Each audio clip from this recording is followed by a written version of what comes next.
welcome to ISTV News. I'm Subala Kangabam. Looking at the top stories we have, Jammu and Kashmir heads for hung assembly. BJP emerges as the single largest party in Jharkhand. Congress marginalized in both states. And now the news in detail. Jammu and Kashmir is heading for a hung assembly, while in Jharkhand, BJP is emerging as the single largest party in the 81-member House. Jammu and Kashmir Chief Minister Omar Abdullah of National Conference has been defeated from Sonawar seat and is trailing in Birwa constituency. He congratulated PDP candidate Amar Ashraf Mir in a tweet for his victory in Sonawar. Jharkhand Chief Minister and JMM leader Hemant Soren has won from Barait constituency in Sahibganj district, defeating his nearest BJP rival by a margin of over 23,000 votes. No single party appears to be getting majority of 44 seats in the 87-member House in Jammu and Kashmir. The results and the trend available indicate that the PDP is likely to emerge as the largest single party in the state. Jammu and Kashmir Chief Minister Omar Abdullah today lost from Sonawar Assembly seat of Srinagar district and was trailing from Birwa in Budgam district by 131 votes. On the other hand, as BJP is set to form government in Jharkhand, and a credible second in Jammu and Kashmir, Union Minister Prakash Javadekar said, there was the political instability in Jharkhand from last 14 years, which hurt the common poor. Now we will give them stable government, good governments. In Jharkhand, the BJP All Jharkhand Students Union Party Lok Janshakti Party alliances is way ahead of its rival. The Jharkhand Mukti Morcha, though, has managed to come up with a credible performance. The Congress and its allies have been completely marginalized along with Babulal Marandi's Jharkhand Vikas Morcha, Prajatantrik, who have been vanished to the opposition benches for the next 5 years. As part of the 60-year celebration of Jawaharlal Nehru Manipur Dance Academy, a 2-day symposium on modern trends in poetry and fiction in Eastern regional languages has begun at the JNMDA auditorium today. Convener of Advisory Board, Assamese Sahitya Academy, Karabideka Hazarika, eminent scholar of Manipur N. Khagendra, Convener of Advisory Board, Manipuri Sahitya Academy, H. Bihari, and many other scholars and writers of various languages like Assamese, Bengali, Odia, Santali, Bodo, Maithili, Nepali, and Manipuri languages attended the symposium. Karabideka Hazarika of Assamese Sahitya Academy said, the symposium is an exercise to learn more about the poetry and fiction of the Eastern regional languages. H. Bihari said, during the 2-day symposium organized by the Manipuri Sahitya Academy will discuss the poetry and fiction short story of the Northeast in depth. DC of Imphal West, K. Radhakumar, will speak on modern trend in poetry, and L. Joykumar will speak on modern trend in fiction or short story, H. Bihari said. The 20th annual sports meet of R.K. Sanatombi Devi Vidyalaya, Hautal, has concluded today. Principal of the school, Nobichan, said, students of her school have achieved excellence not only in studies but also in games and sports. He further said, his students have been playing a major role in getting Manipur familiar with the international community through culture. The annual sports meet was organized jointly by the management committee of the school, staff and students. Former Director of Social Welfare G. Saityabati Devi, Director of the school Asha Devi, Chairman T.H. Haridas, teachers and a large number of students attended the closing function. As part of the function, prizes were distributed to the winners of different events in the meet. Speaking at the function, Principal Nobichan expressed happiness over the achievements of his students in the field of studies and games and sports too. He appealed to the students that they should take part in the extracurricular activities in addition to their studies. He also conveyed his best wishes to the students to bring more laurels for the state. Rama Foundation Nagampal and Moirang Kunau Gram Panchayat Watershed Committee had jointly organized a training program on mushroom plantation on December 21 at Moirang Kunau Panthoibi Hall. MLA of Thanga Assembly Constituency T. Mangibabu and Chairman of Moirang Kunau Gram Panchayat Watershed Committee L. Raju were the presidium members at the program.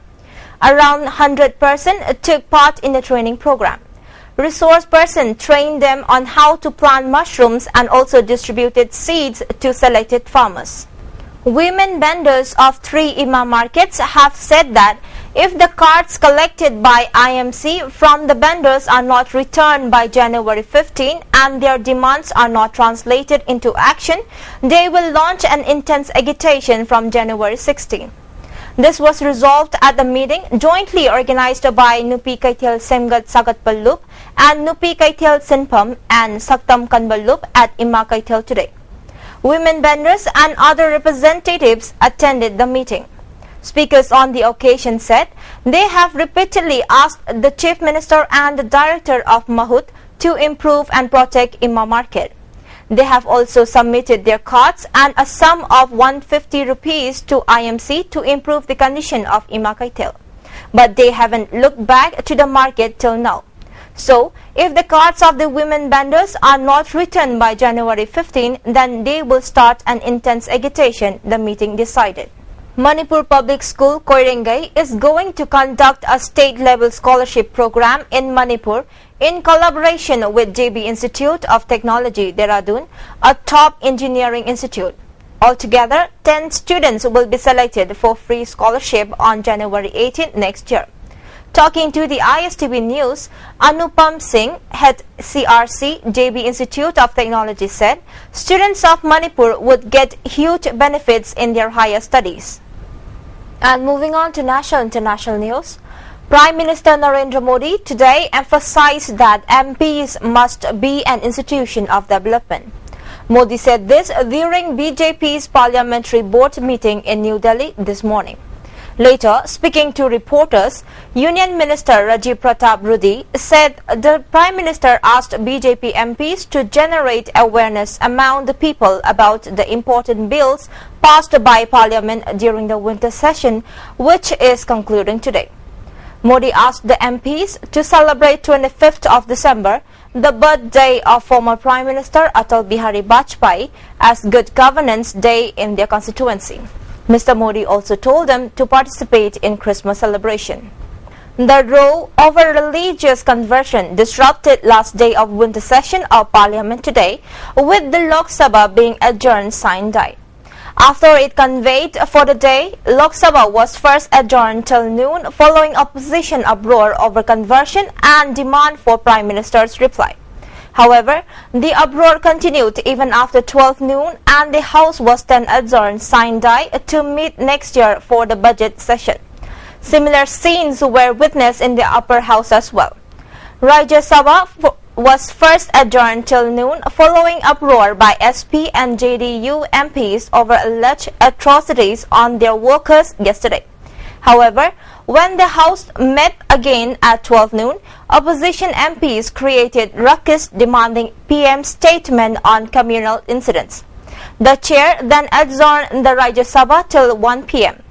With no business transacted in both the houses, the fate of insurance and coal bills continued to be in limbo. As many as 8,973 criminal cases in which senior citizens were victims have been registered in the country till October this year, and cheating and robbery amounted for maximum numbers of cases, Lok Sabha was informed today. The maximum number of 2,257 cases was registered in Maharashtra, followed by Andhra Pradesh with 1,856 and Madhya Pradesh with 1,205 cases involving senior citizens as victims. Surprisingly, Uttar Pradesh, the largest state where law and order situation has often been criticized, has only 142 such cases, Minister of State for Home Haribhai Praratibhai Chaudhary said in a statement citing provisional figures mostly till October. Some internet services have been restored in North Korea after an almost unprecedented internet outage amid a cybersecurity row with the US. Though there has been no comment from the authorities in Pyongyang, US experts resorted the restoration. Some analysts say the country's web access was cut entirely for a time. Washington said it would launch a proportional response to a cyber attack on Sony Pictures, which made a comedy about North Korean leader Kim Jong-un. Officials would not comment on any US involvement in the current outages. Meanwhile, China's permanent representatives to the United Nations has called for all sides to avoid an escalation of tension on the Korean peninsula after the UN Security Council put the North's human rights records on its agenda. And before we wind up, the top stories once again. Jammu and Kashmir heads for hung assembly. BJP emerges as the single largest party in Jharkhand. Congress marginalized in both states. Well, this is pretty much we have for now. Thank you for watching.